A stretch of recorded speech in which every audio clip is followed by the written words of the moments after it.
बहावलनगर से district bureau chief Jameel Zaidi की report. ना जमीन फटी ना आसमान गिरा, भाइयों की इमाम पर सगे पोते का दादी पर बेहमाना तशद्दुद। पुलिस ने मुकदमा दर्ज करके कार्रवाई का आगाज कर दिया।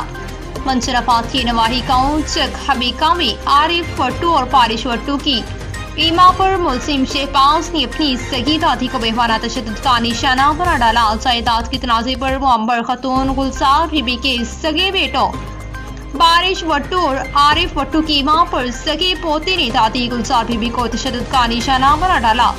ताले तोड़कर दादी का जरूरत जिंदगी का सामान उठा लिया और गुलजार बीबी के रिहायशी कमरे पर भी अपना कब्जा कर लिया। पुलिस थाना कमंडपुर ने मुकदमा दर्ज करते हुए मुलजमान की तलाश शुरू करती। पुलिस की तरफ से मुकम्मल ताउन की यकीनदहानी कराई गई।